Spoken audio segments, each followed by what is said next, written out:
Hello, everyone.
All right, here we are.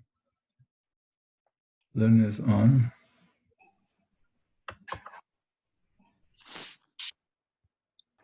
Hello, everyone. Hello. Hello.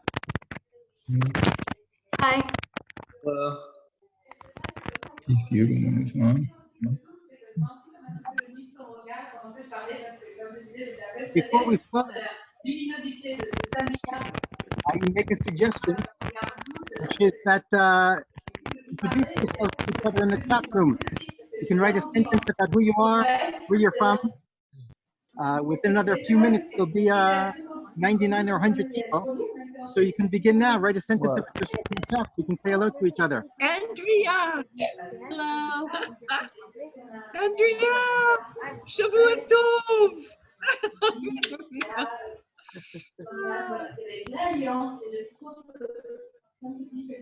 Hi, Hanan. Hello, that's Susie. Hi, Hanan. It's good to see you. Very nice to see you. It's been a long time. You look great. Valerie Singer. Rename. So I said that everyone can write who they are in the chat room, like we have a 5-minute social period. That's so great. There's no refreshments, unfortunately. And pretty soon I'm gonna have to mute everyone. I've forgotten how to mute everyone. Goodness gracious. There's a thing at the bottom where it says mute all. I can't find mute all at the bottom. I think it's under manage participants. Manage Look participants. under manage participants. Okay. Merci aussi de votre présence. Got it. Thank you very much. Thank you very much. Votre discrétion, bravo Samia de prendre les passes avec des coups, de pouvoir écouter, de faire des choses, de pouvoir mettre des rebondir, de faire le fil, ancré. I see Bob DeBrow. Et bravo. Hey Bob. Et on manque des gens de Kabylie, hein? Comment ça fait ça, la Ils sont tels.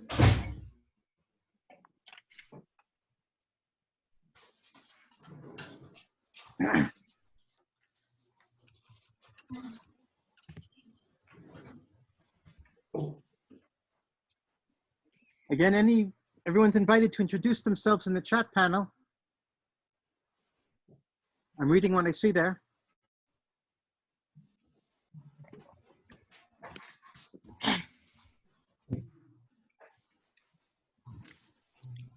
Merci de l'avoir accueilli. Merci de la toucher.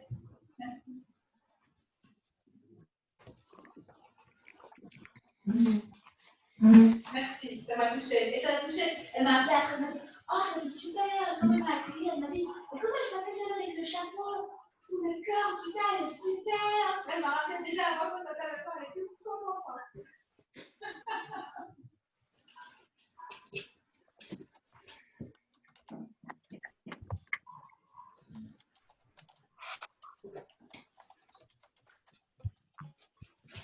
Oh, yeah. Ah, big room. What is the? For those who just joined us, before we begin, I invite you to introduce yourselves to the chat panel. Oh, there's. Is that his own?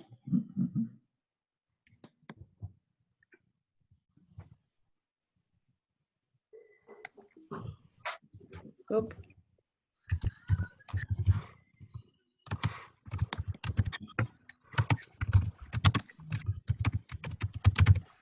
Switch this one. What? You switch that off. That's not Just very going nice. to do. Hey, Google. C'est facile pour moi. This is different thing. Si c'est toi que tout. I better Mm. do it.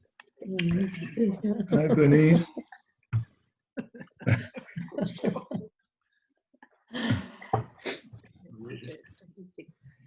Who you are? Yes, I'm the rabbi from Roots, and it's about mourning. Volume off as well.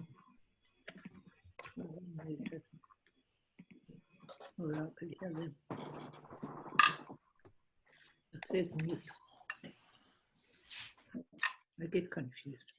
We'll start in 1 or 2 more minutes. That's. Is there a line through it? No. No, Then you. it's mute. No, it's not.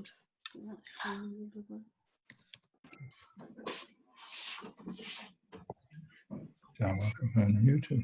Put a What line. is it? ourselves on this chat thing, so we should introduce ourselves. Huh? And then he's going to mute us when he's ready to start. So this chat thing is the whole group. 58. Austin, Oui. can you give him? For those who just joined us right now, I had said that you can introduce yourself in the chat panel. Oui, on se voit. Avec grand Got plaisir. 1 more Merci, minute for c'est that. un honneur de participation. Yeah. Oui, oui. C'est sûr qu'on se connaît, c'est fini. Là, on se connaît. C'était passé, on se connaît pas. C'était avant. Yes, like this. Okay, I'm going to mute everyone and we can begin. Madame Karine.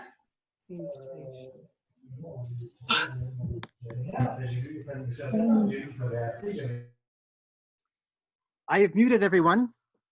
A good morning or afternoon or evening to everyone. Thank you for joining us. Welcome. This is the 3rd webinar that Roots has been doing in the past month or so. Thank you very much for joining us. I want to, at the beginning, introduce Roots, just in case there's anyone in the audience that doesn't remember, doesn't know who we are. So Roots, Shorashim Judur, works in the heart of the conflict in the Palestinian territories that many Jews, like myself, call Judea and Samaria. There we endeavor to build human bridges of acceptance, of recognition, partnership, trust, and empathy between the two peoples who live side by side, but completely separate one from the other. Through face-to-face meetings and joint programs, we try to begin healing what I call the hubris of exclusivity, a disease that leads both sides to deny the existence, the narrative, and legitimacy of the other side. We in Roots believe that we are laying the human groundwork that is necessary for a political solution that will bring peace and justice to the tiny strip of land that both sides call home. Our organization in the US and around the world is called Friends of Roots, as opposed to our organization here in Israel, Palestine, that's called Roots.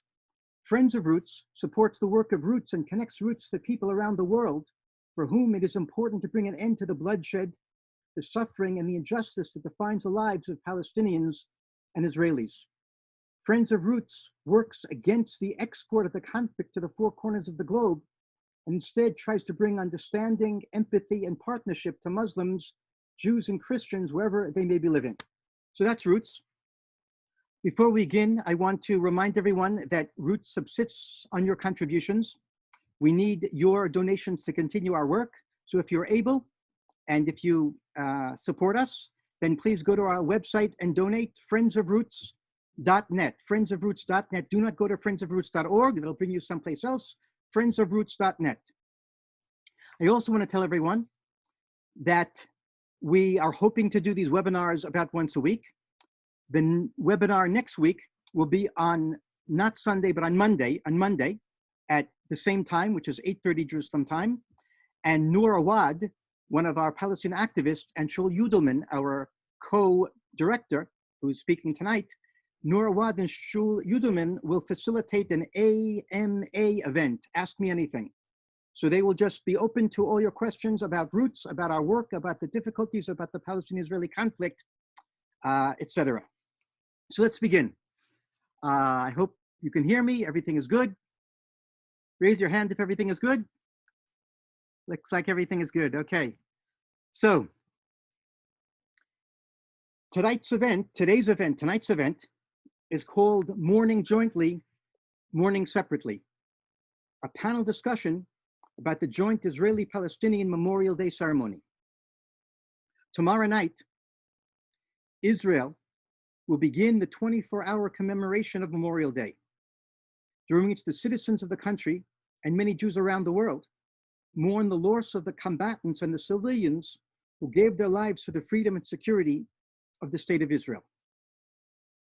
In Israel, almost everyone knows someone who's killed by those who we consider the enemy, or knows someone who's lost someone dear to them at the hands of those who we consider the enemy.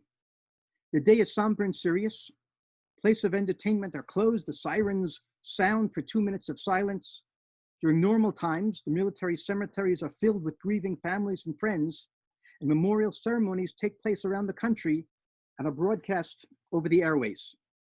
It goes without saying that we Israelis are mourning our dead, those who fought to protect us. And then, about 15 years ago, was born the idea of a joint Israeli-Palestinian Memorial Day ceremony, which would remember and honor the dead on both sides. It began small and remained in the shadows. Over the years, it has grown and become better known, and has now even found itself in the headlines. For many, the joint ceremony is seen as unpatriotic, a fringe event orchestrated and attended by people outside of the mainstream who through their participation dishonor the memory of the fallen. For others, it is a deep expression of the highest values of humanity, pointing the way towards a shared future of peace, empathy, and mutual reconciliation. Last year, approximately 9,000 to 10,000 Israelis and about 100 Palestinians participated in the ceremony, and it was the second largest Memorial Day ceremony in the country. This year will take place remotely, and even more are expected to tune in. While Roots takes no official position concerning the ceremony, many Roots activists are strong supporters of the ceremony, and many are against it. Many are not supporters of the ceremony. I'm going to take now 2 minutes to give you an overview of actually what takes place in the ceremony. First of all, there's an Israeli moderator and a Palestinian moderator. There are afterwards Palestinian-Israeli speakers. Most, if not all of them, are people who have lost loved ones in this conflict. The speakers talk about their loss, about their pain, about the trauma, and they talk about the hope for peace and reconciliation. All the speakers talk in their own language, half Hebrew, half Arabic, and there's simultaneous translation. Between the speakers, there's musical interludes, very often of ensembles who are mixed Arab, Jewish. They play soft, evocative melodies. Many of the lyrics are about the pain and the folly of war. It's a powerful ceremony. There have been, more than once in the past, government efforts to shut it down, primarily by not granting permits to allow the Palestinians to join the ceremony. And at least in 2 cases, the matter has gone to the Supreme Court that always rejected, very often the last minute, the government efforts not to allow permits to the Palestinians. In some newspapers, there are editorials against the ceremony. There are always right-wing, fringe right-wing demonstrators who are there outside cursing and throwing things. And it looks like most of the country would seem not to look favorably upon the event. That's my short summary. Let's now introduce the three speakers and we'll begin. So our first speaker is going to be Aliza Shapiro, who's right in the center of my screen. She's a resident of Gush Etzion, of Efrat, Gush Etzion. She's a roots activist and a clinical social worker. She works in private practice and also in a gap year program for students who are studying in Israel for the year. She also supervises master's level social work students and facilitates groups on abuse prevention. She believes in a holistic approach to the change process and brings that perspective to her activism in Roots. The second speaker is going to be myself. My name is Hanan Schlesinger, and I'm the Director of International Relations for Roots. The third speaker will be Shaul Judelman, our Israeli co-director of Roots. After each speaker speaks for 15 or 20 minutes, each will have 5 minutes to respond to what they heard, and then we'll go on to questions and answers. So I'm gonna find a way to unmute Aliza, and we'll begin. I'm not succeeding. I succeeded. No, you got it. Okay. Can you hear me? Yes, good. Okay, great. Okay, so Rav Hanan asked me to speak a little bit about the psychological aspects of grief and mourning, and to weigh in a little bit about the psychological aspects of mourning ceremonies that are held separately, meaning Palestinians and Israelis separately, and mourning the joint mourning ceremony. So I'm going to really try to take the perspective of looking at the psychological piece and how and how that affects us also in our efforts as people who are trying to meet the people on the other side and make peace. So I think to begin, I really wanted to spend just a few minutes talking about grief and mourning, which I think is something that we all confront in our lives. But I want to talk about it from a little bit from the psychological theoretical perspective, and then from the perspective of how that impacts what we do. And I'm going to start actually just with a quote from Gandalf from Lord of the Rings, in the third Lord of the Rings movie and book, where he says, "I will not say, do not weep, for not all tears are evil," meaning really that there is an importance and a necessity in being able to express our grief. And I think that's what Gandalf was saying. To kind of give us a little bit of the psychological background, I'm going to speak about one theory. Grief, mourning, loss, bereavement is something that's been studied by psychologists or people in the psychological psychiatric community for a very, very long time.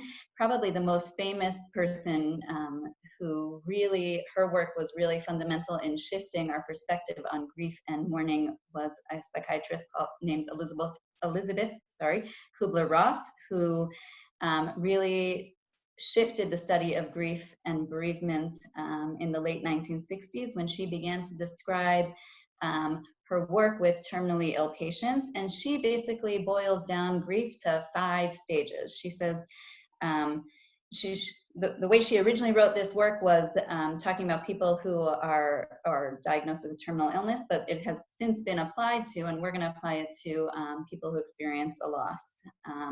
She says the 5 stages of grief are begin with denial, right? What does that mean, denial?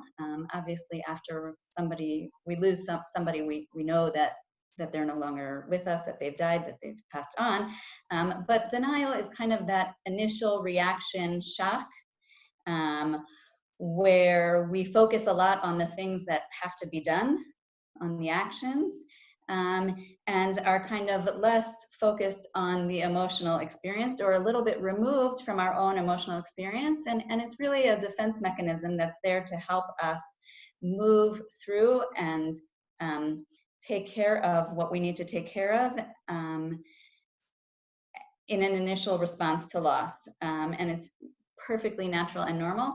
When we're talking about grief due to traumatic events, as we're going to talk a little bit more about that as it relates to loss in this conflict zone, or here when it comes to loss as it relates to war, terror attacks, you know, soldiers, things like that. But in any case, it's when we're talking about grief as it relates to traumatic events, this is a place where a lot of people can get stuck for a long time, right? Like in this place of denial, shock, disbelief, and sort of a disconnect from the emotional experience. Then the second stage that she talks about after we move through that denial is anger. So that I think is pretty obvious to us what that means, right? Anger can manifest in a lot of different ways. People can be angry with themselves. They can be angry with other people, people that are close to them. Okay, it's going to be hard for me to look at the chat at the same time, but I'll try to keep up with it.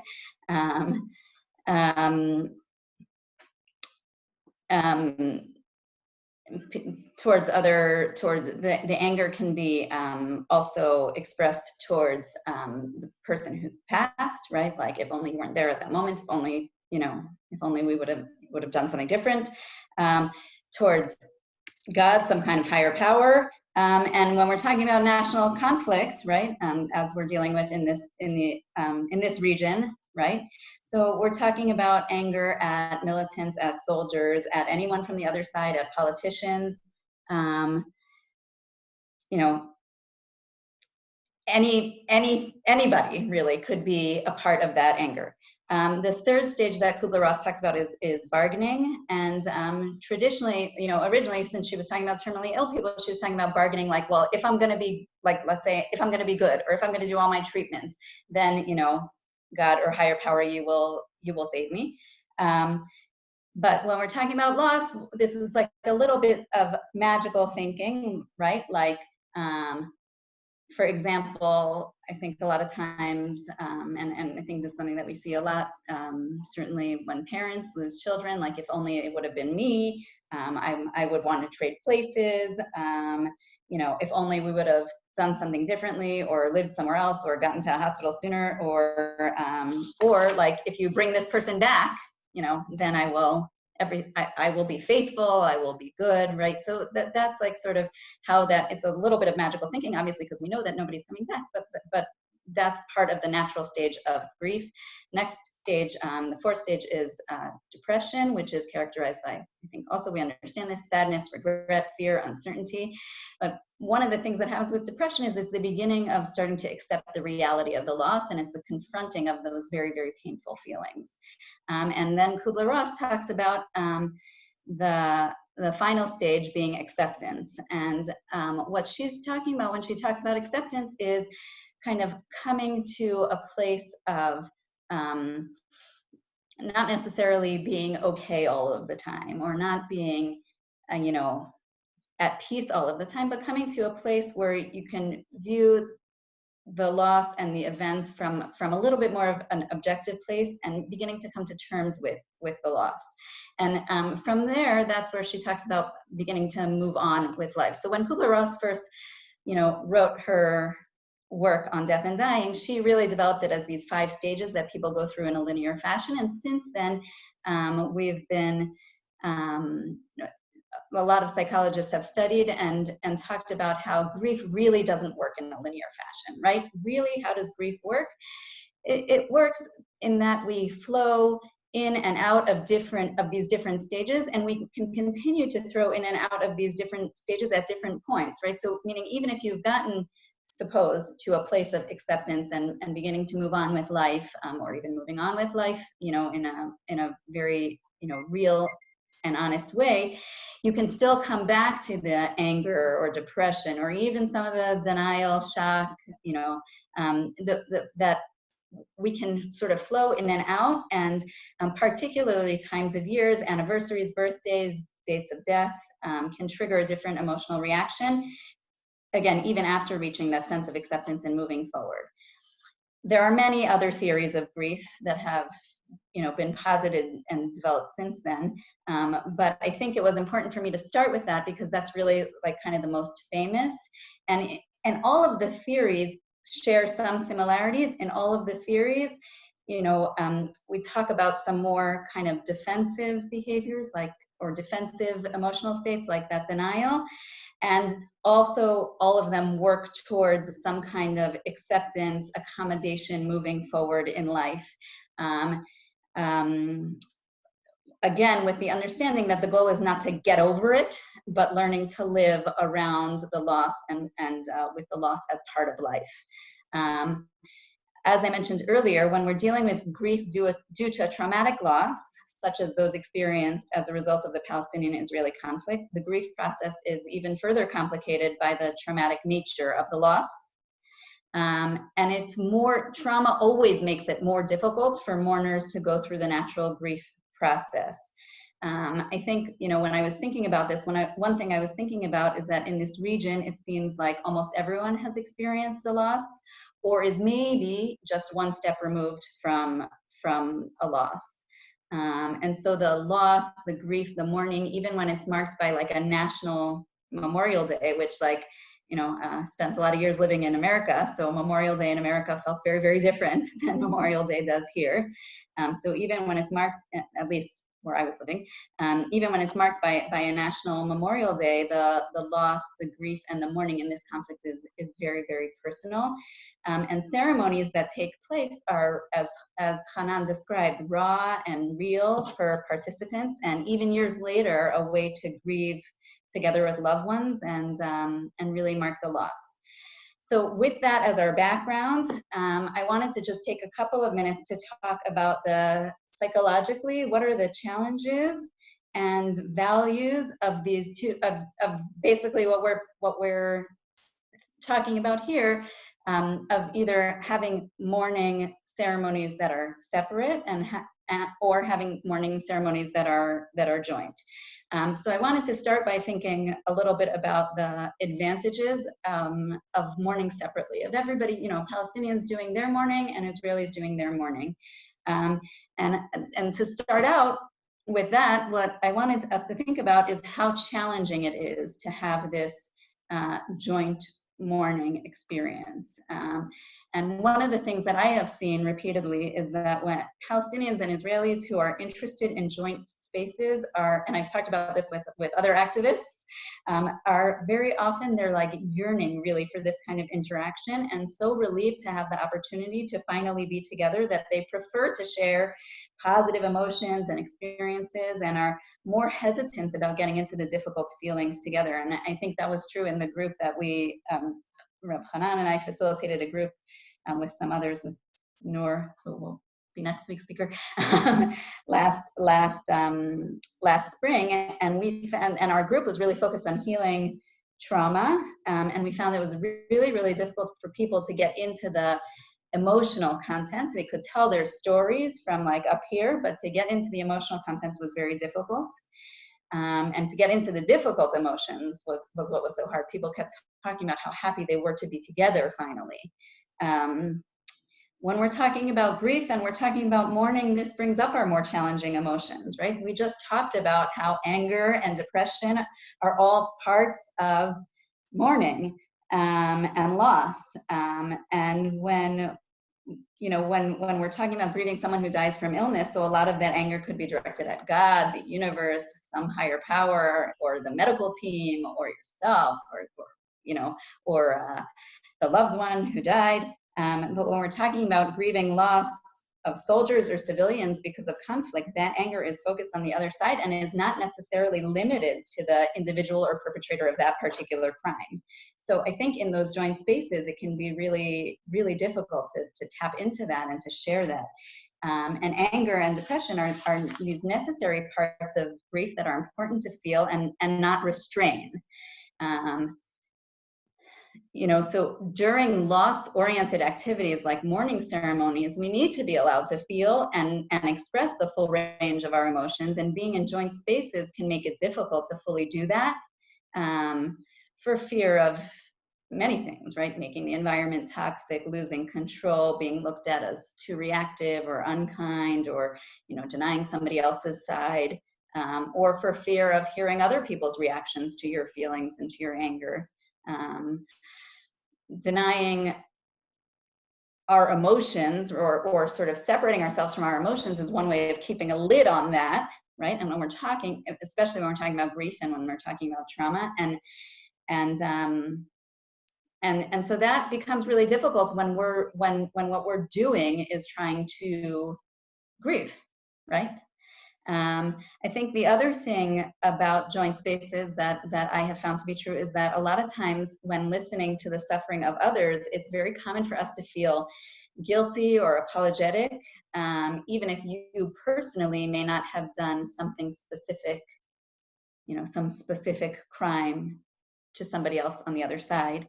And so in this context, then, like, mourning can create a lot of dissonance, because, like, it's very, very hard to feel both angry and guilty or apologetic at the same time. And even though that might be work that people who are involved in peacemaking need to do on a regular basis, right? When once a year we have an opportunity to mourn our losses and mark our grief, it might be really complicated to do that together, and it might be a lot easier for us to express ourselves and to really express our emotions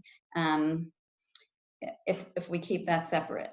I think the other advantage, I would say, to psychologically speaking, to mourning separately is not only that it gives us a chance to express and experience the full range of our emotion, but that also one of the things that we know that's true is that people who are looking to be effective peacemakers need to have a strong sense of who they are and their identity, right? Like when we look at conflict resolution, you know, a lot of theory talks about, like, the first step being, let's say, conflict mapping, you know, where we have to understand the conflict, understand the history, the context, the parties, like all the pieces of it, have a map basically of the conflict. And, you know, I think if we think about this even like on a very, you know, sort of personal day-to-day kind of way, when we think about conflict resolution, right? And think about, let's say, personal, like having an argument with your partner or spouse or whatever it is, we need to have a strong sense of who we are and what we believe in order to engage with the other side, right? We need to know, what am I willing to compromise on? What's important to me? You know, we need to be in touch with our emotions so that we don't unleash them uncontrollably on our partner. And so to do that, we need to know where we are and to have a strong sense of ourselves. So I think that that's the other piece that we get from that sort of separate mourning, is this strong sense of our identity and a way to tap into that. And that's an important piece in coming to the table with the other side. To look at the flip side now, so to think a little bit about what are the psychological advantages of the joint mourning ceremony. I want to first say one of the challenges in mourning separately entirely, which is if all of our mourning is done apart from the other person, then we do not hear, or from the other side, then we do not get to hear their suffering and do not get to relate it to our suffering. And we risk kind of getting entrenched in our own narrative without leaving space for the other person. And so even if we can, like, talk sort of up here and share stories to kind of go through some kind of ritual together of that allows us to express an emotion and that allows us to kind of connect emotionally, is very, very different, which is, I think, what part of what the joint mourning ceremony gives opportunity to do.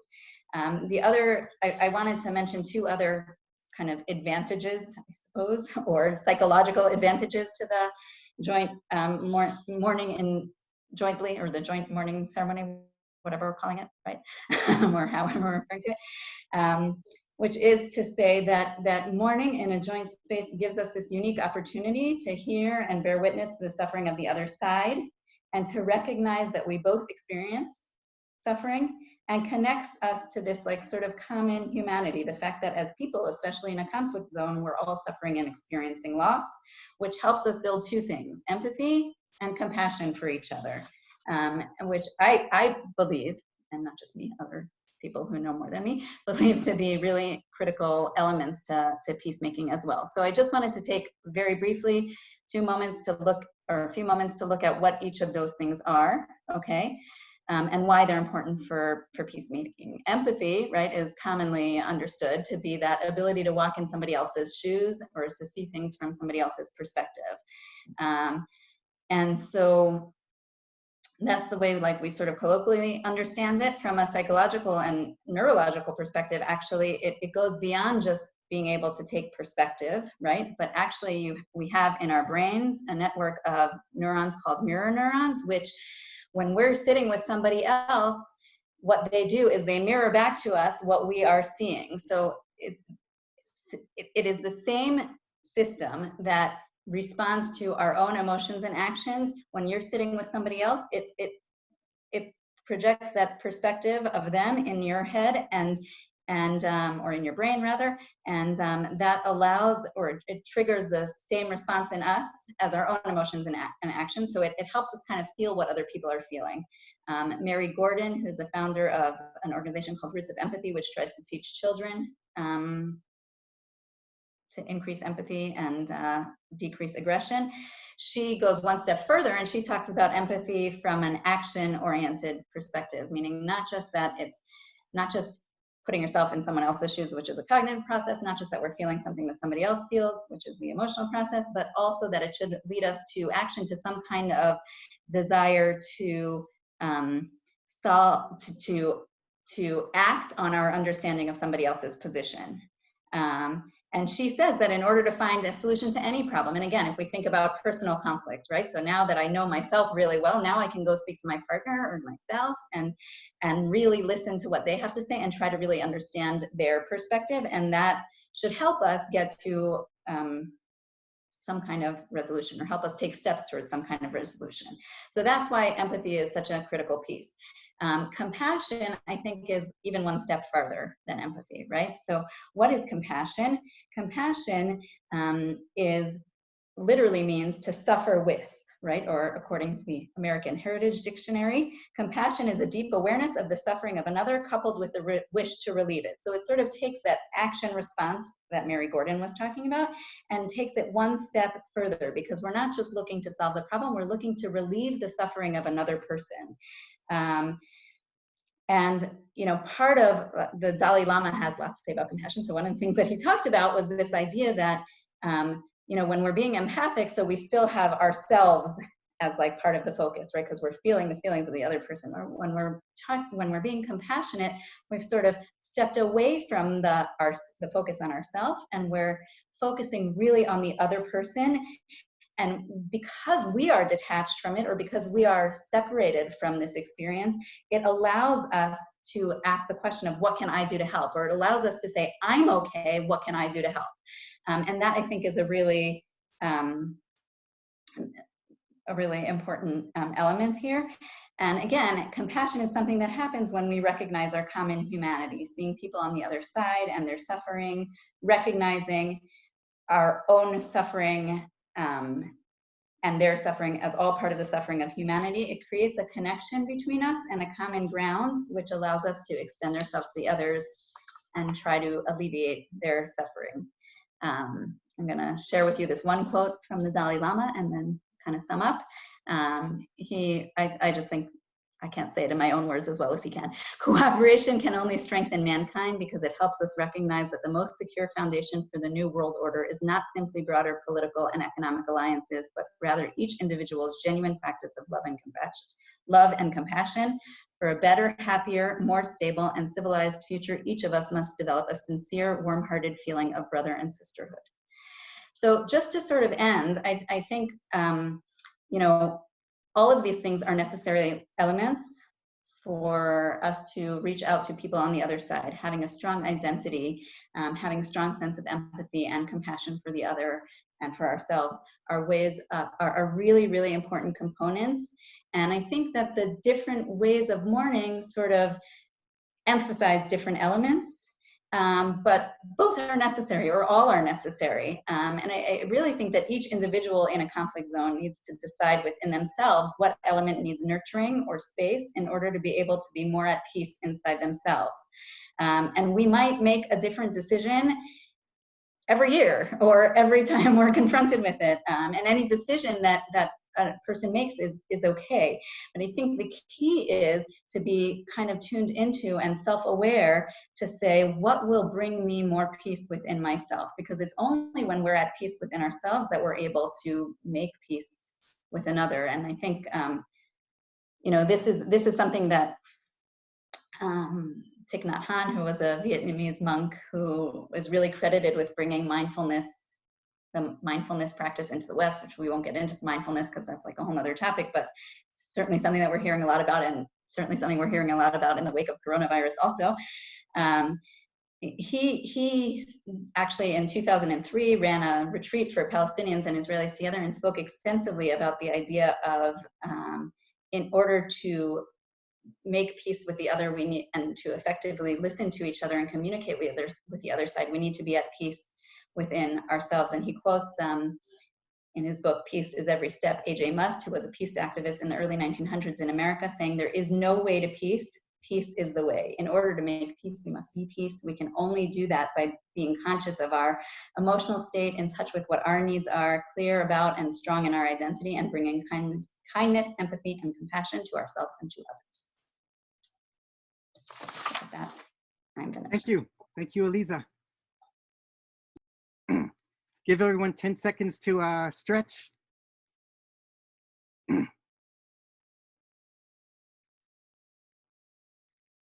I'd like to open my presentation by quoting a few paragraphs from an article that I wrote after arriving home from last year's joint Memorial Day ceremony. I quote, "As it is every year, the event was emotional, powerful. One by one, Israelis and Palestinians who have lost loved ones in this conflict rose to speak to the assembled audiences. Voices cracked, tears were near. They talked of the terrible day on which it happened, of the wonderful friends and relatives who are gone, of the gaping hole left in their lives. They talked a lot about the pain. They also talked about transformation. Again and again, we in the audience, how their personal suffering brought them to see that violence is not the way, that armed struggle will only bring more of the same. We heard how they overcame victimhood and anger to take responsibility to ensure that no one else suffer as they had. We heard how they came to see human beings and not just a gray mass of the enemy on the other side. When you mourn collectively with the other side, you almost necessarily engage in soul searching, in introspection. Not just why did they do this to us, but also why did we do this to them, we ask ourselves. Not just why are they so violent, but also why are we so violent? You begin to see that if we want to end this, not only must they turn over a new leaf, but we also must turn over a new leaf. All of us, Israelis and Palestinians, are victims of the conflict, pain, and loss, but we are also its perpetrators, said Israeli Arab oncology nurse and actress Samira Sayara, one of the two moderators of the event. She continued, therefore, it is in our power and it is our duty to bring it to its conclusion and provide hope in a future for ourselves and our children. End quote of Samira Sayara. I continue with what I wrote. Indeed, the overarching message of the evening was hope. We are not inevitably fated to continue killing each other. Together we can do better. Together we can lift ourselves out of this cycle of violence. We Israelis who fervently sing in our national anthem, Hatikva, our hope is not lost, can certainly appreciate the power of hope. Jewish tradition has a word for what happened at the ceremony last week. It is called tshuva, usually translated as repentance, but actually meaning something much broader, turning towards a better path, reorienting oneself towards a more positive way of living. While the overwhelming majority of attendees last week at the ceremony may not identify with traditional religious connotations of the term tshuva, repentance, they practice it in their lives and gave public expression to it at that event. End quote from my article. Now I begin to speak in my own voice. My first argument for the joint ceremony is simply the argument of pluralism, different strokes for different folks. In the words of the Israeli Supreme Court, when the judges rejected the government's efforts to quash the ceremony as traitorous, there are 99 ways to mourn, and there ought to be a variety of options available for those who want to partake of them. At the same time, however, that I argue for the joint ceremony, I also want to argue against the form that many of the traditional official ceremonies take. And to begin this part of my presentation, which I argue against the form of the traditional official ceremonies, I want to highlight another facet of last year's ceremony, the speech there of Yuval Rachamim, whose father was killed in the Six-Day War and who grew up attending the official Memorial Day ceremony at the military cemetery where his beloved father is buried. Yuval described hearing year after year the speeches of the generals and the politicians, and how he gradually became, over the course of years, uncomfortable and later alienated from the ceremonies. He felt as if the lofty words he was hearing were trying to turn him into a foot soldier in a war that was not his.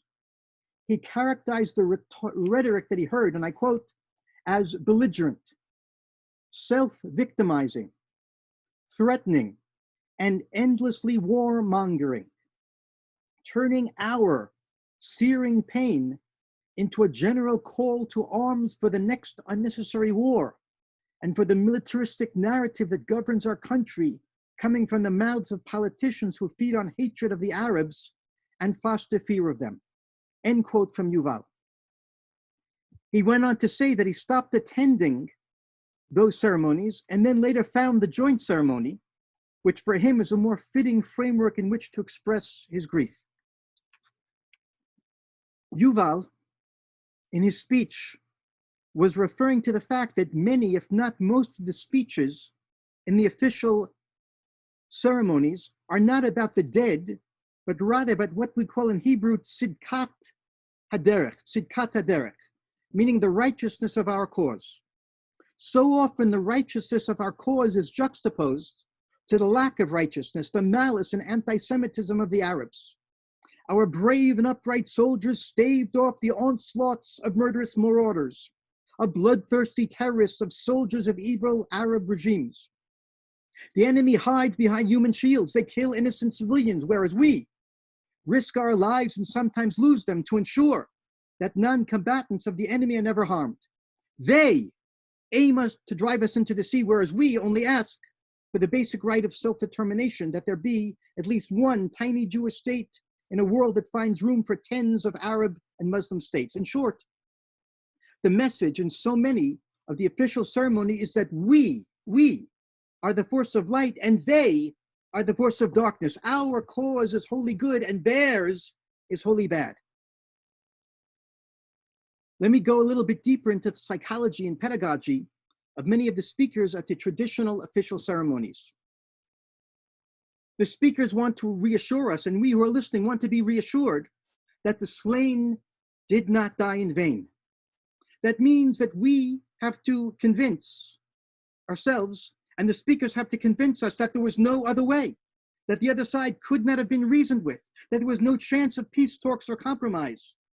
They attacked and we defended ourselves. What could we do? With the Arabs, it's always been them or us. The speakers reassure us, and we agree to be reassured because we are afraid of the thought that perhaps there might have been another way. For had there been another way, then our fathers and our mothers and our sisters and our brothers and our sons and our daughters may have died in vain. And that is a possibility that we cannot dare contemplate.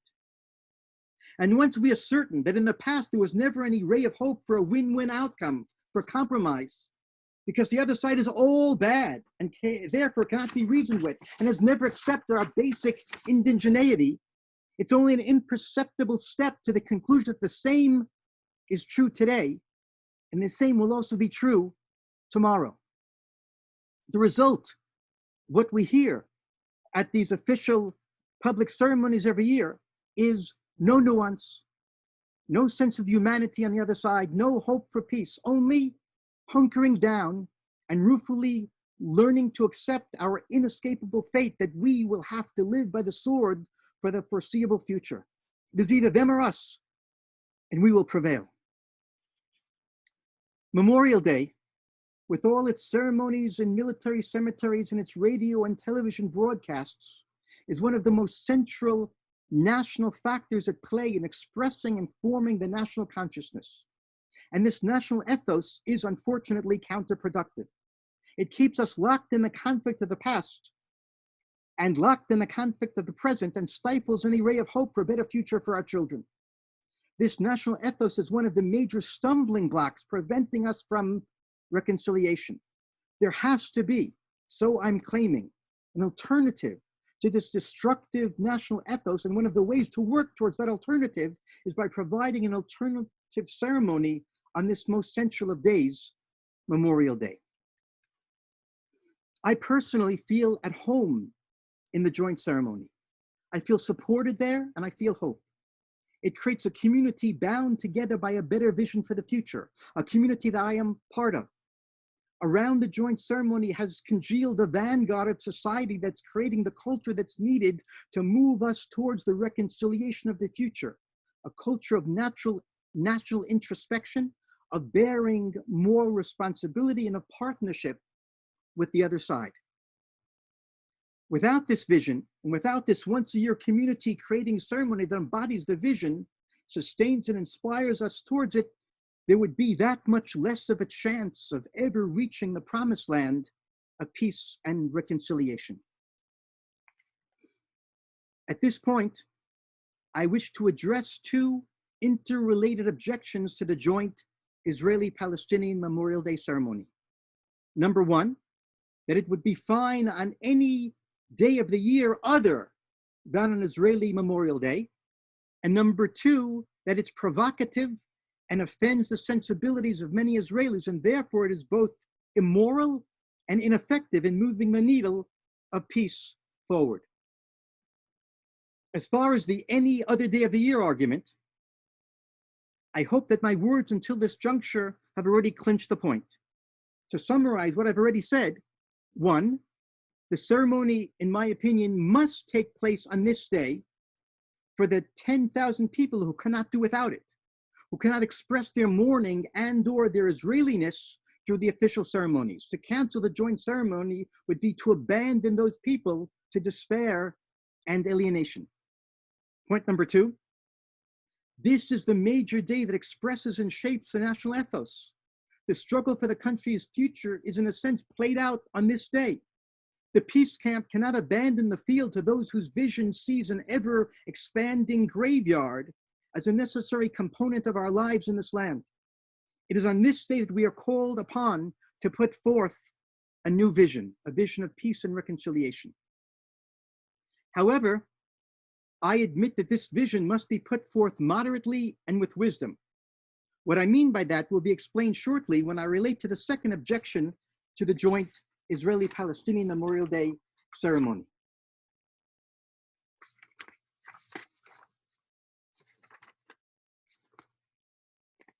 The second objection is that it's antagonistic.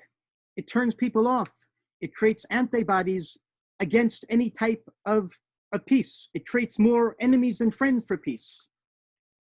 To that argument against the joint ceremony, I would say that indeed there's much truth to it. But that argument should not lead us to the conclusion that the ceremony should be abandoned, but rather to the conclusion that the ceremony should not be seen and should not be used as a central pedagogical or political tool to advance the cause of peace among the general public. What I mean to say is, I agree that we should not hit the public over the head with the joint ceremony. We shouldn't use it as a hammer to make our point. We should not aspire to have it on the front pages of the newspapers. We should not publicly disparage the official ceremonies. The joint ceremony should rather be seen as icing on the cake that crowns a long psychological process. For those who have gone through the process, and in some cases for those who are still going through it, the joint ceremony is indispensable. For others, for the vast majority of society, the joint ceremony, I agree, may indeed be poison. It should be a known option. It should be discussed as we are doing at this very moment in this event now, but it should not be self-righteously pushed down the throat of the Israeli public because most of the Israeli public are not ready for it. And as I close, I want to come to the case of roots, Shorashim, Judur. As far as I know, just about all the Israeli organizations working for peace and reconciliation in a shared society have come out as publicly supporting the joint memorial ceremony. That includes the Alliance for Middle East Peace, ALMEP, the umbrella organization that unites all of them that Roots is part of. Just about, like I said, all the peace organizations have come out in favor of the joint ceremony except for Roots. And I think that's good. I think it's very correct and important that Roots has placed itself where it is. We know our constituency, and we know the public among which we wish to move the needle. And we know that we have to stay connected to them and not alienate them. So I'm very proud of Roots. I personally love the joint ceremony, and it represents me personally. At the same time, I'm very satisfied that Roots has not and will not publicly endorse it. Thank you.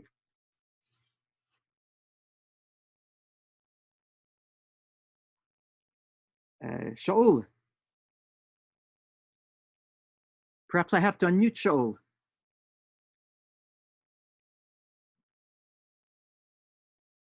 I'm looking for Shaul to unmute him.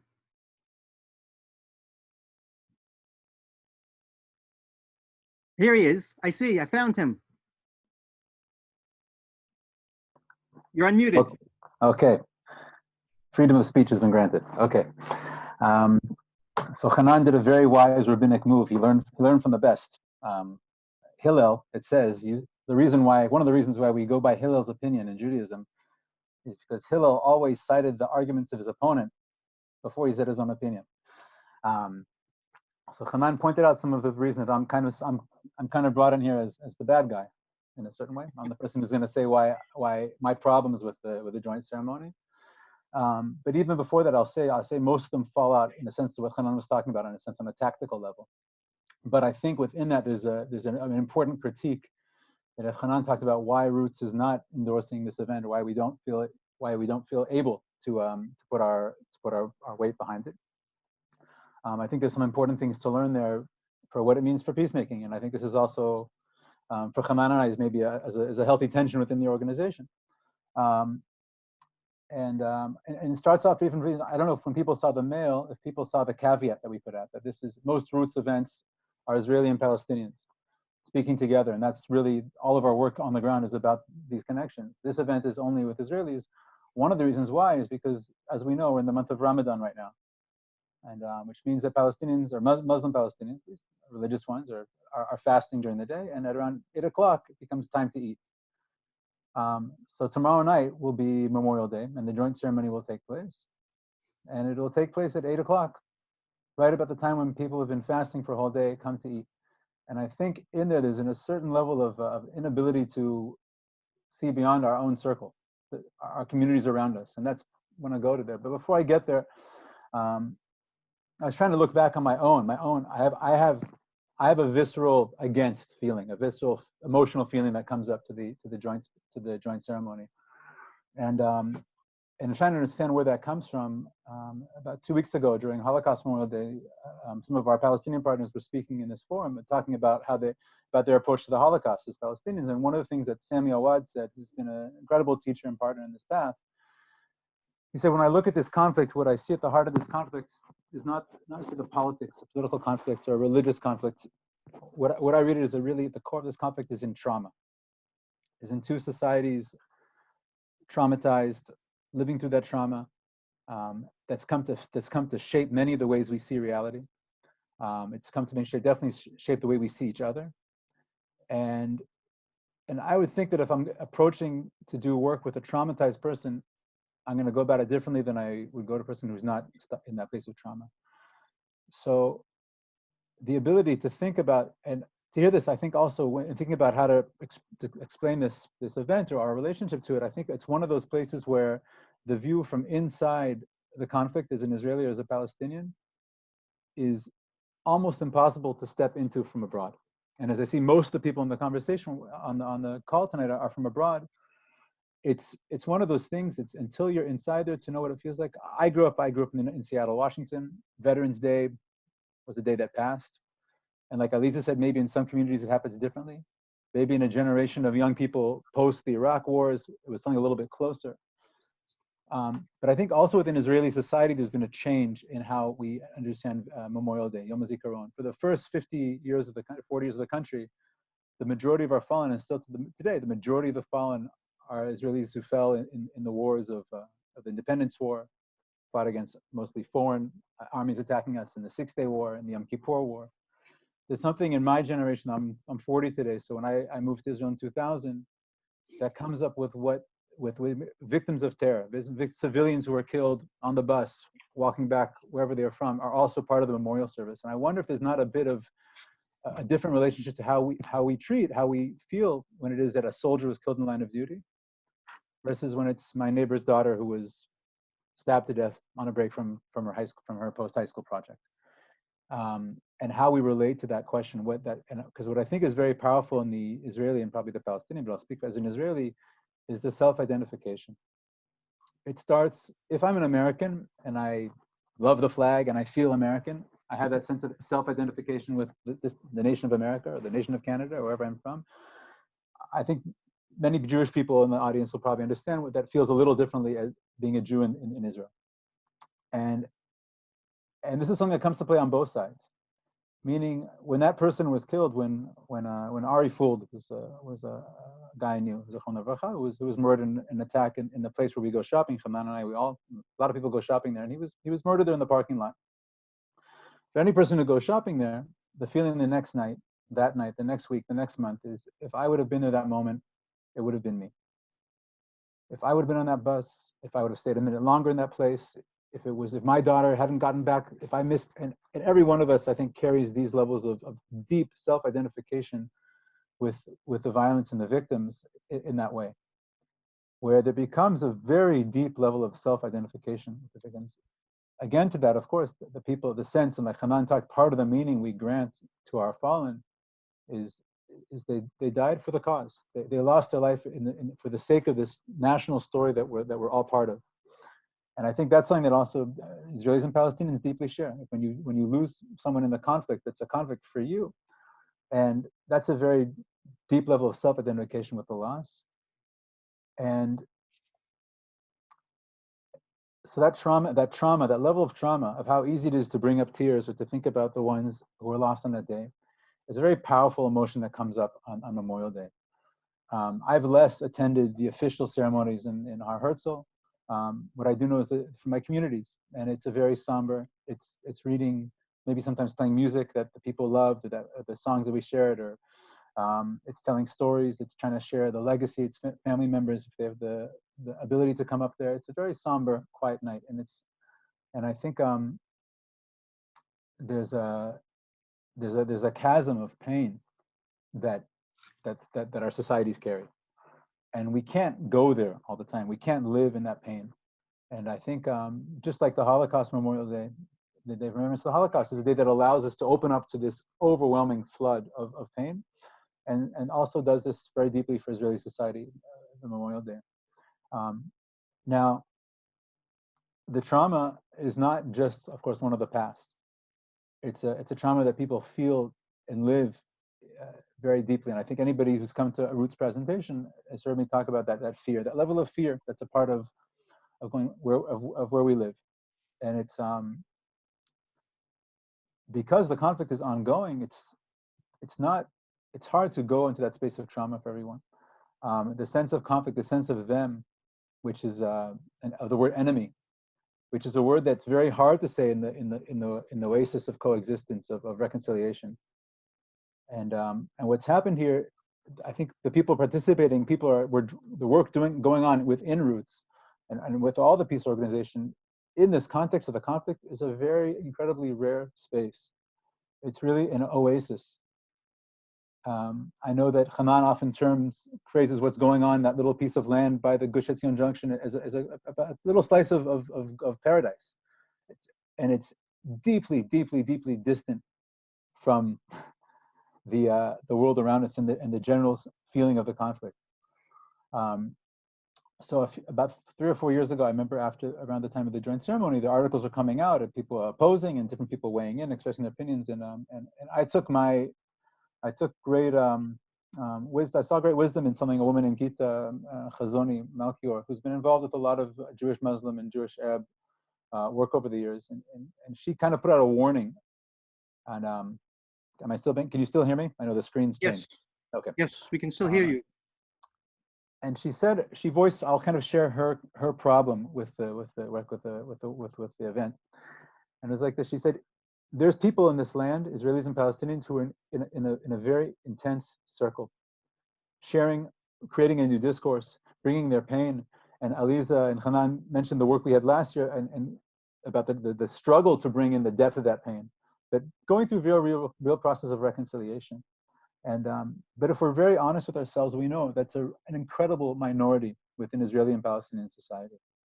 It's the voices of people really going through that process, from which you can even dream of bringing our pain together and putting it to share it publicly, is such a small circle. And she says, and I've really carried this piece. She said that voice that goes on in that little circles, we have to be careful we don't use the same language when we look to the circles of society around us. And that way I go back to what I said at the beginning, that I think most of my critique falls on this kind of tactical line. And that there's a level of this public ceremony, of joint ceremony, that most of our society is just not willing to see. And and as people say, it feels offensive to their pain. I can try to think of cute, not so cute, sad metaphors. Two people were killed in a traffic accident. One was the cause of the death, and the other was the victim. To do a joint ceremony for them the next year, maybe 10 years down the road, maybe their children could think back on that fateful day on the street when whatever happened had happened, and provide that space in which to go in there. But for me, there's a bit of there's taking something so intimate in that mourning space, and like Aliza was talking about, the value of having that space where you can go to and be in that space, and share that, to put that out there in a public way. So one might say, like Hanan said, but there's a very powerful statement, and let's address the challenges of the ongoing memorial ceremonies. And that's a very compelling argument, that you're right, a lot of that, that pain, it's what holds us. And I think it's a very fascinating thing. I didn't get to read a good article about this, but we have multiple levels of our identity, of what holds me as whoever I am. And that place of the pains of who I am, especially on a national level, are very, very deep inside there. Now there's one path of making peace which tries to stay with our commonalities. We're all humans. We all have needs. We all have pains. We all have fears. We all have beliefs. We have Islam and Judaism, Christianity. Let's bring those beliefs together. And in expressing that humanity, we more and more see each other as each other. And I think to really reach Israeli and Palestinian society, there's a need to explore some other discourses, other ways of making peace that don't so much step for two societies for whom their national identities are really what's at stake. The defense of Israel, the defense of Palestine is about defending an identity. It's more than just me personally. So when we make peacemaking attempts that threaten those senses of identity, we step into very dangerous ground. And so before this afternoon, the little bit of prep work I got to do for this talk, because we have 3 kids and a baby here at home and homeschool, everybody knows Corona time, it's not simple. But I did reach out to Gadi Kenny, who's been on the call. I think he's still here. And Gadi was involved with the very beginning, about already 12 years ago, in the groups, the Combatants for Peace and the Bereaved Family Forum of Israeli Palestinians that put on this event. And one of the most obtuse aspects of the event is that it takes place on Israeli National Memorial Day. This is the day when Israeli society mourns our loss, and it's not on the Palestinian National Mourning Day. So you might say Israel's more at fault. Israel's the stronger party. We have a National Memorial Day for our soldiers. There's not one on the Palestinian side, but I think this idea definitely came from the Israeli side of the peace camp, and it seems to me if we could choose a day that is a little bit more neutral. a day of symbolism to the conflict. Maybe the start of the 40-Gate War, the start of another war, the start of an attempt at making peace that failed, and call that the day in which we come together to step into a new reality. It's post-Oslo. We signed on to those, but the insistence on placing it on this day is, and I think people know this. People in the camp know it's disrespectful, and they know what the buttons that are said. They know the open wounds it's going to push, and there's an insistence on holding it there. And I think that's part of the lack of the peace camp to face with where Israeli society is. If it comes back to the way we express identities, if it comes to levels of like I'd say, bars of acceptance to the reconciliation camp that are just too high for majority of our society. And there's, Hanan used the word vanguard, and a vanguard, when it's too far ahead of the wagon, is no longer pulling, and that's. So I think there's a need for a real tshuva, or cheshbon nefesh, accounting within the peace camp to make the hope that it's carrying in a way that can reach out to our societies in a better way, in a more effective way. And I think part of that goes back to the questions of identity and a way to do it that leaves us the deep sense that our identities will be there. I know for Palestinians, just as every Israeli, I'll speak a little bit. I asked a few Palestinians also today about how people see it, and it's who am I to speak on their behalf, but I did ask a few questions, and it's not a ceremony that shows up most in Palestinian media. My friend Noor said that they report if the permits are granted, it'll report an example of Israeli authorities not allowing people to get there. But many Palestinians, it's on a national day of mourning of Israel. To expect Palestinians to participate in a national day of mourning for the Israeli society, that's an Israeli national event. Even if you're doing an alternative ceremony, and the levels of pressures against people participating there exist. And that's what I'll share. I think it's also, we spoke longer than we were supposed to, so I'm gonna close off here. And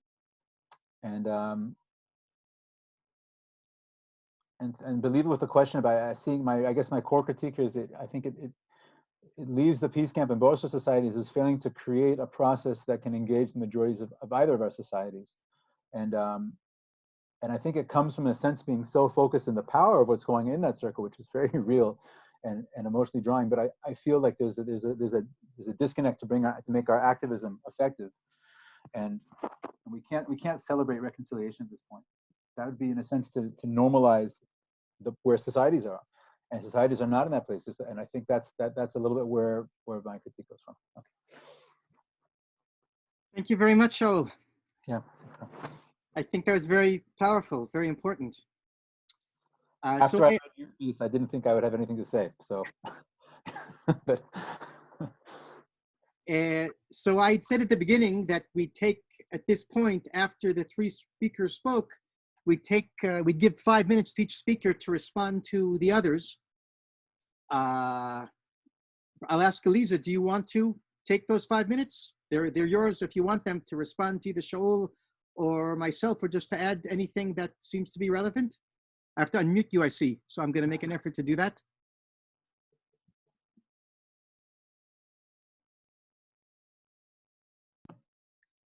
It worked. Yes, it worked. The truth is, like, I don't have so much to add or to respond to. I think that, first of all, thank you both. I think you each raised really interesting and important points to think about. And, I just think that these pieces that we're talking about, as far as, like, strategically and like Shaul, you were talking about the tactics of, like, does this really enhance our peacemaking if we're not in touch with what's happening in our system? If the peacemaking camp is so dissonant from what's happening in our society, and also if it's so focused on this as being the Israeli National Memorial Service, I think adds another element to the piece that I was raising about the psychological, what do we gain from each kind of mourning ceremony, or what are the challenges? So I don't have much else to add. Thank you. I wonder if I have something to add. I just want to say that I deeply identify with the things that Shaul said. It's absolutely true that the peace camp in Israel today is at a low level. The influence of the peace camp is very small. And Roots is trying to move the needle.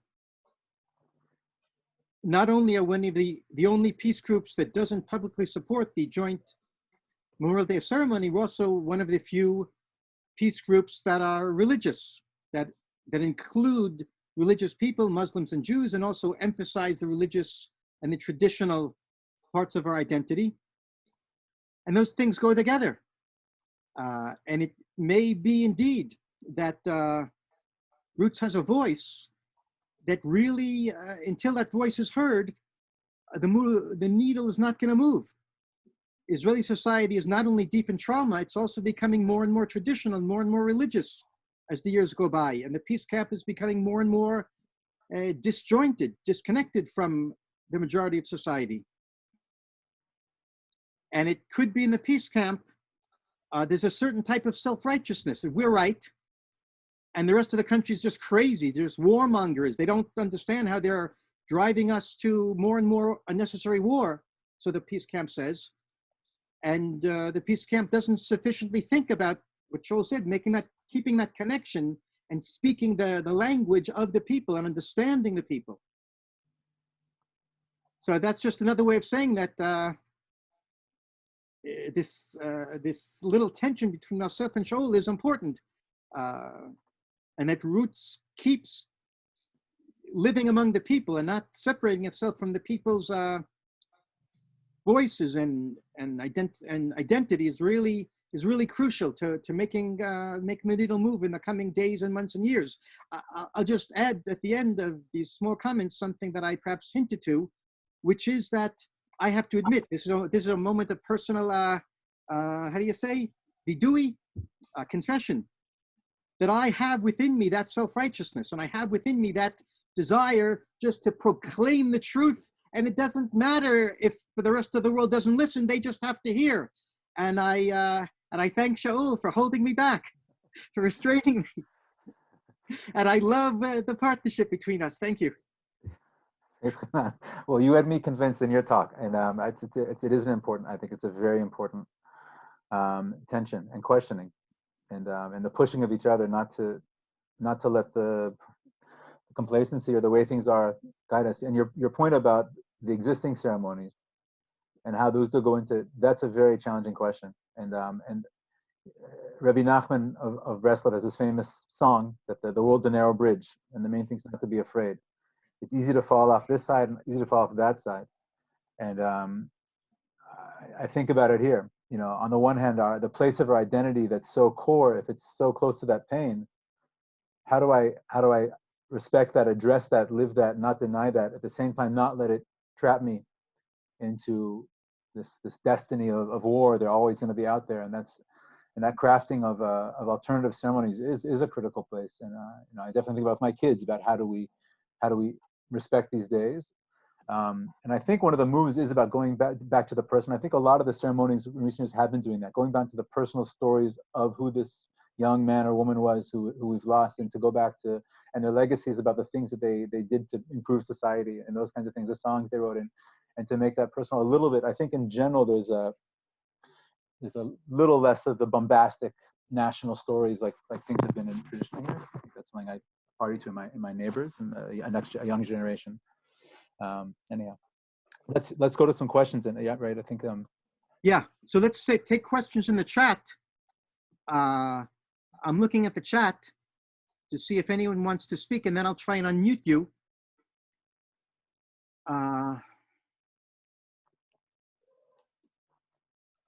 Right.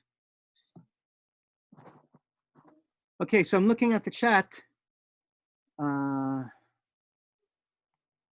I mean, maybe giving Gadi a chance to share. I mean, I think Gadi's somebody is really Gadi. If you want to share, I saw you wrote sharing on the chat, but I think I don't know if you want to relate to some of the things here. Yeah, sure. אפשר להוריד קצת אפשר להוריד את הקול, אני מדבר? Sorry. Thank you, everybody. I understand, I think, all the arguments you've made, Hanan and Shaul. I identify also, for me, this ceremony is a place of home, but not anymore. I'm fed up. I'm one of the, not the initial founders, but I'm one of those who made this ceremony a big event in 2008 and 9 that helped publish it when I was still in Combatants for Peace. My idea was for it to become a place of unity, of bringing people together, because we share grief. People who lose dear ones, it doesn't matter if you're Palestinian or Israeli, Muslim, Christian, or Jewish. But it's become too political and too insensitive. If I offend you now, you will not listen to me anymore. If we offend so many people with this ceremony, they won't listen, and this is what's happening. It's not just that we don't listen maybe to the religious people. We don't listen also to so many people who are even leftists, you know, who are peaceniks, but are not ready for this kind of engagement. I changed when I had the chance to meet Palestinians in a very safe and respectful environment. That's the way to get closer, not to push. You know, you have to listen to us, and we are broadcasting this throughout the world, which I was so much for. This has become too strong. Everybody in Israel knows about this ceremony. So we've reached that goal. Now, is it attracting people or distancing both Israelis and Palestinians? I don't see that it attracts Palestinians too. And it's not just about the pyramids, not at all. So I think moving it to another day is a first step. That I was for that from the very beginning. I was told by the leaders, I won't name them, still the leaders of this ceremony, that once we have you know, a few thousand people listening to this ceremony, we can move the day. Before that, it won't, you know, make any waves. It's already making so many waves. It's time to move those. And I know many people who say this is the ceremony for us. We cannot go to one of the national ceremonies even in our neighborhood because it doesn't speak for us. They can mourn on another day. This is not the only day of the year to mourn your dear ones. If you want to have joint mourning, there should be a joint memorial day, not just ceremony. And yeah, so there are many more arguments, but overall, I'm feeling it. There's so many arguments around it. I'm feeling it, and it's become a place of combat instead of place of bringing people in together. Thank you, Gadi. Wow, it's an honor to have you on the call. Paul wanted to say something. Paul Sham, I unmuted you. Thanks very much on several levels. I am very happy that you've made the decision that you have, and also have this discussion and consideration. I'm a president. I've been involved in the Israeli-Palestinian peace movement for over 38 years. I'm a president of an organization that strongly supports it. But I think there has to be room, as you've both all emphasized, for people who are ambivalent or negative on this. I have friends on both sides very strongly. Some say it is what keeps them in Israel almost, while others say it's terrible and insensitive.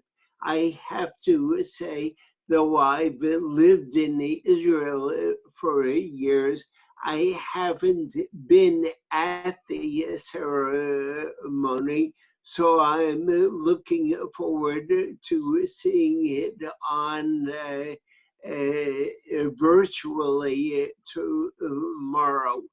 But I think having it as a challenge, but not too much of a provocation, is what it should be. And I'm perfectly prepared to say after I see it tomorrow, maybe it's going too far. But I think there needs to be something like this for people, as Hanan expressed, who needed, who have no place else to be, even or especially given the very strong feelings and negativity against it. Thank you. Thank you, Paul. There's a comment in the chat. How and where can we tune into the virtual ceremony tomorrow? You just have to go to the website of Combatants for Peace, or to the website of the Parents Circle. Am I saying it right, Gadi? The Parents Circle? The Parents Circle. Bereaved Families Forum. Bereaved Families Forum. Yeah, it's, I guess it's at 8 o'clock at night, Israel time. There's also, let's see, yeah, so Mera just posted in the chat one of the links for the ceremony. Bob DeBrow also made a point here that I'll relate to another 2 or 3 minutes. Would anyone like to make a comment or ask something? I'm looking at the chat. I don't see any further questions or comments. Oh, I see Judith Grossman. Grossman, I'm gonna try and unmute you. Did you do it? Yes, you're on. Oh, hi. First of all, hi to you. You know, we've met each other in Gush Etzion and in your home.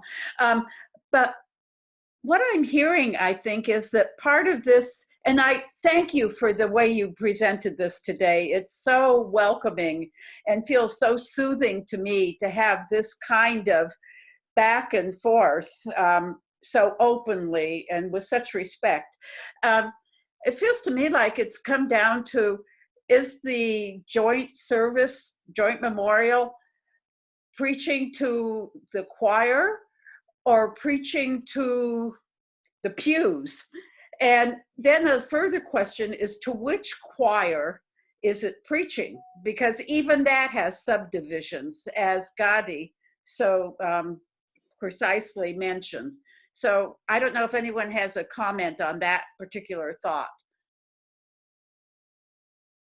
Shaul?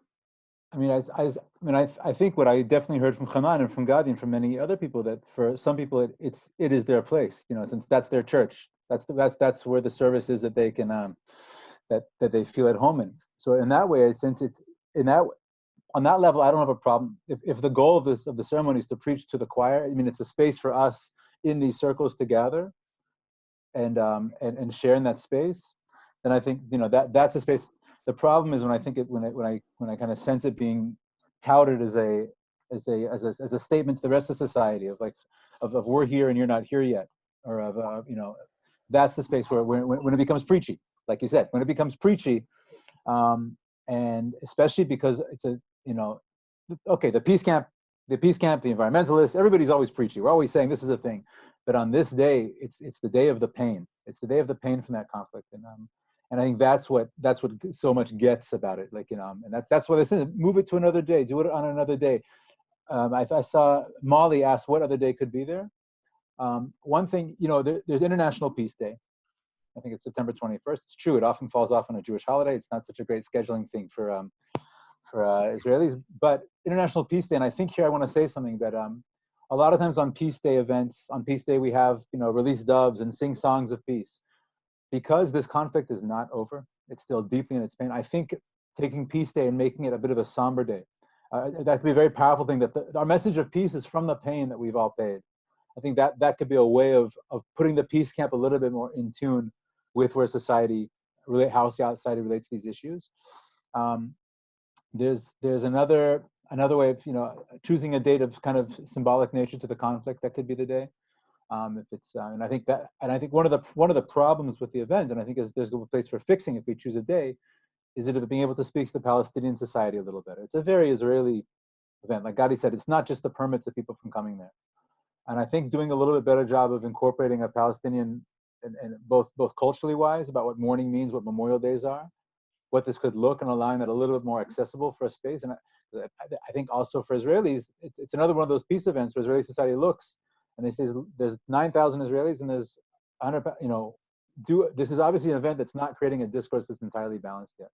And I understand that just as I said earlier, from Israeli perspective, every one of us feels a soldier was killed, a person was killed that could have been me. For every Palestinian, every Israeli, even those civilians were soldiers, or were going to be soldiers, or supporting soldiers. So it gets in those very sensitive issues of what the conflict is and how we see each other there. But I think some real deep thought could be put into choosing a day. Since it's an event that happened post Oslo, it could be, you could choose a day that we felt Oslo fell apart, or a day that Oslo was signed, a moment of, I don't know exactly. I mean, I think kind of brainstorming out loud here, but I think that choosing one of those days would be interesting.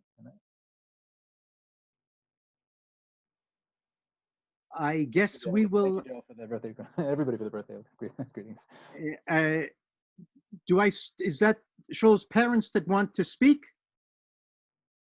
Just say hello. Hi. Hi. Hey, Shaul. Hi, guys. Hey, everyone. Yes, my comment is, I totally understand why Israelis feel uncomfortable with this sort of militaristic, nationalistic ceremony on a day of grief and bereavement.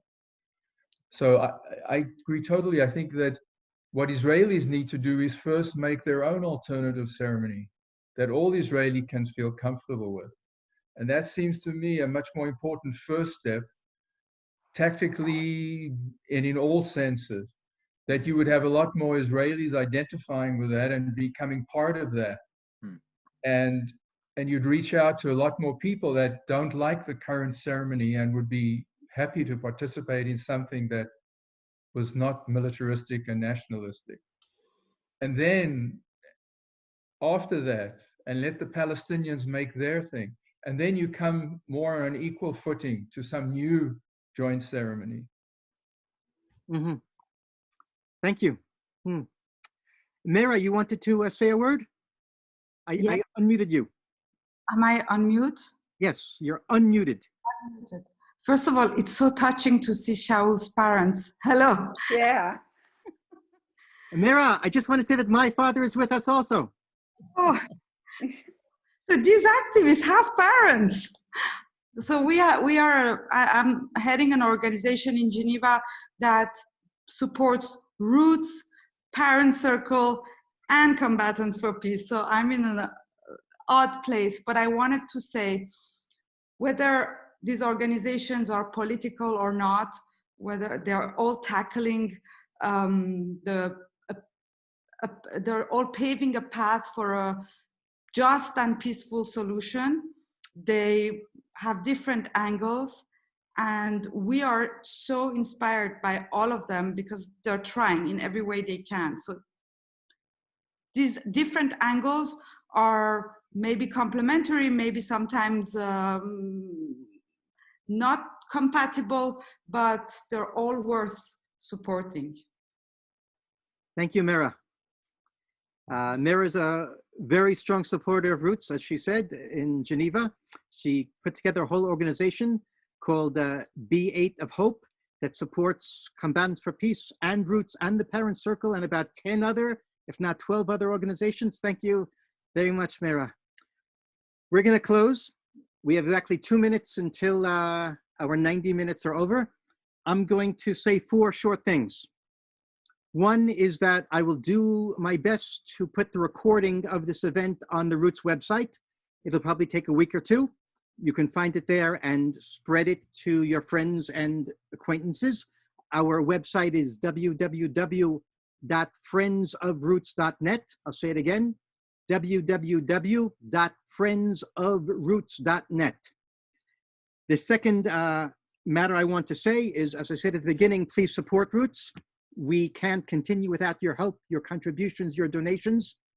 And you can donate on the donate page on our website. Again, the website is friendsofroots.net. Thank you for doing so. I also want to say that, as I said at the beginning, we'll do a webinar again next week, not on Sunday, but on Monday. And it's going to be Ask Me Anything, just an open mic with Shaul, who you heard tonight, and with Noor Awad, one of our Palestinian activists, same time as this event is, 8:30 Jerusalem time, 1:30 New York time, and do the computations for all the other places around the world. The fourth thing I want to say, and this is partially in response to a question or point in the chat from my old friend Bob DeBrow. The question was, what can Americans do to move the needle in this conflict? So I can't give a full answer to that, and it's a complicated question. But one thing I'll say is this. If you have a natural inclination to be a strong supporter of Israel, continue. And if you have a strong inclination to be a strong supporter of the Palestinians, continue. But what we suggest is not to support just the Palestinians and not to support just the Israelis. We suggest that you all become, if you're not already, strong supporters of both sides, strong supporters of Israel and strong supporters of Palestine. That means learning about the side that's not your natural side. The language, the culture, the history, the narratives, the pain, the suffering, the aspirations. In short, the narrative, the story. Ultimately, we would like to have hundreds of thousands, millions of Americans and people around the world who are not supporting this side at the expense of the other side, but are supporting both sides, because there's only going to be peace when Israelis and Palestinians both get what they need, want, and deserve. If Israel gets what it needs, but the Palestinians don't, no peace. If the Palestinians get what they need and the Israelis don't, no peace. We need both sides to get what they need, what they want, and deserve. So our suggestion, strong suggestion, is to go home as strong supporters of Israel and strong supporters of Palestine. That's the best way to be a strong supporter of a better future for both sides. Thank you, everyone. Hope to see you again next week on Monday. Bye.